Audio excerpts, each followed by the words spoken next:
Hey, welcome back to the channel.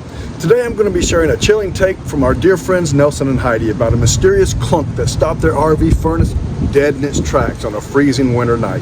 Stick around until the end and uncover the surprise culprit behind things that go clunk in the night. If you're new here, hit that subscribe button and ring that bell for more RV tips and troubleshooting stories.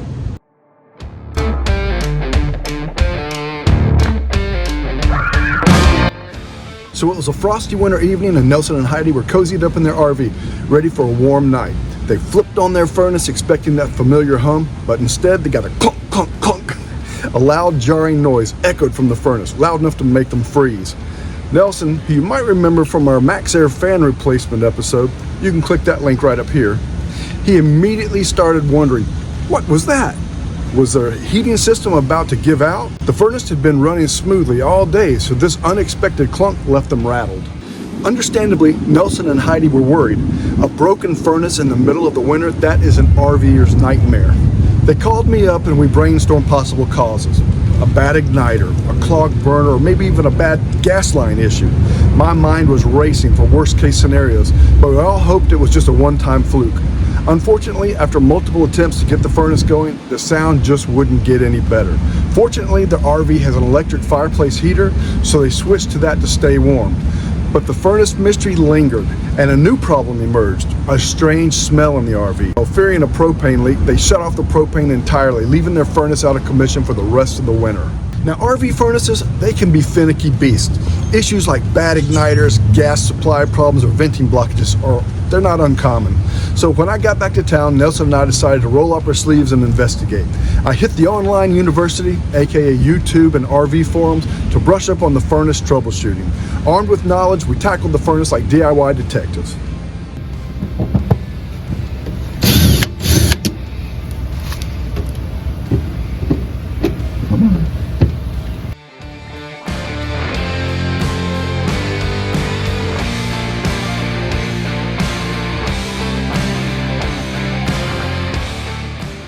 Removing the furnace was easier than expected. Behind that outside cover, secured by 4 screws, there's just one more screw and a gas line to disconnect. The trickiest part was disconnecting the wires.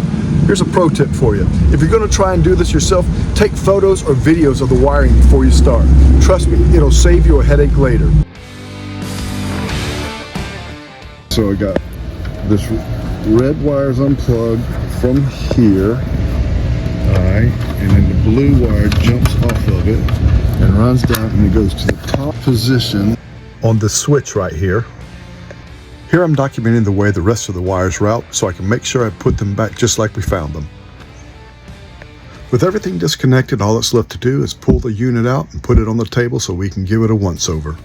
Furnace assembly on the table, we inspected the circuit board, the heat exchanger, the burner, and the igniter. Everything looked fine, so we turned our attention to the fan cage, suspecting a bad bearing or a faulty sail switching. Let's see if we can scooch it out without unhooking that. I don't know. Let's see. You want me to unhook it here? Well, let's see. Yeah, I guess we're going to have to, Nelson.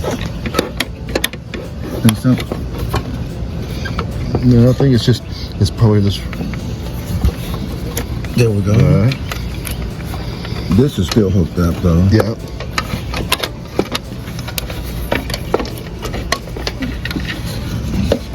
There's your sail switch and it needs cleaning.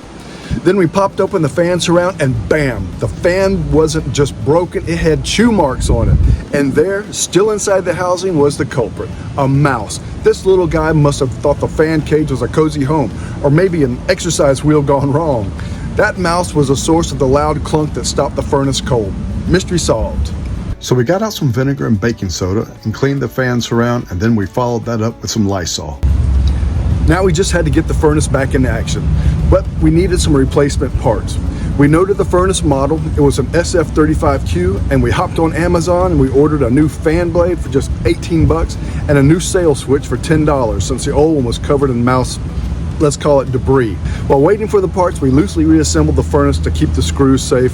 When the parts arrived, we cleaned out the system and installed the new components and put everything back together again. Our Amazon package of parts arrived today, so let's get this thing put back together. Say hi, Nelson. What's in there, Nelson? Well, it's Christmas. I've been waiting for these. Oh, nice. And I can go sailing now. Your sail switch and your fan. We have a catamaran, one piece at a time. And here's the damaged one. Yep. Right here Yep. and here. Where the mouse chewed on it.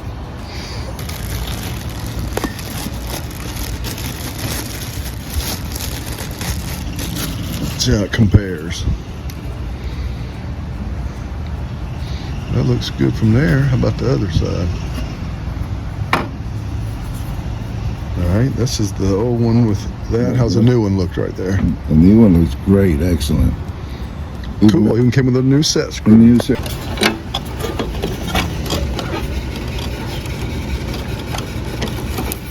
Make sure this goes to the outside. Yep, to the flat right here. Okay. This will go right into there.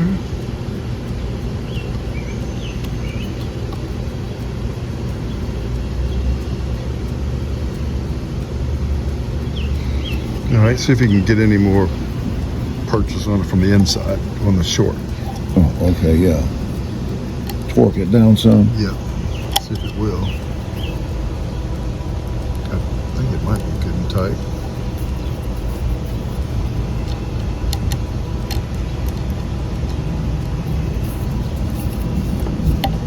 There we go. All right, that's tight.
See how it's got the ghost marks up against the plastic? Yeah. So that's how you know it goes like that right there. That's all the mapping we needed.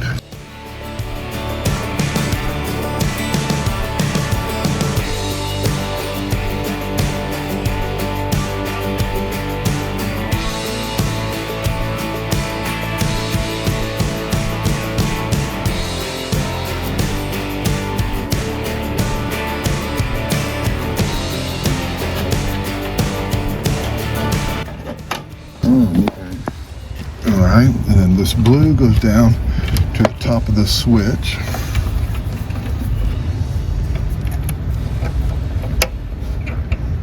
Alright, and then all we got, let's see, this yellow is a ground. We know where that goes. That goes on the bottom. And this blue has to be put back in there. So.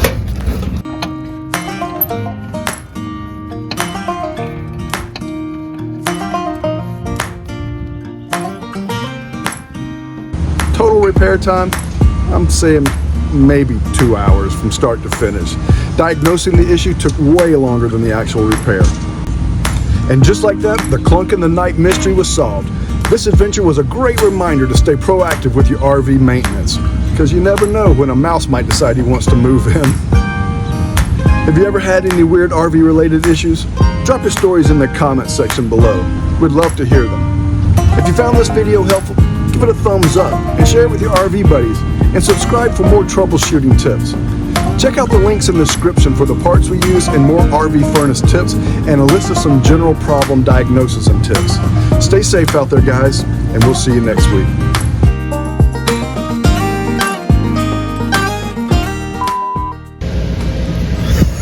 I'm getting big sausage fingers. I gotta leave that in there. Big sausage finger. Even people with sausage finger can do delicate work. That's right. Look at you go. And look at them.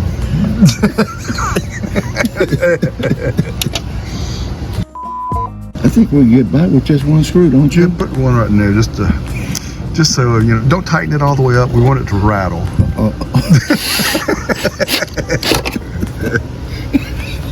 I'm trying to get a good view of it.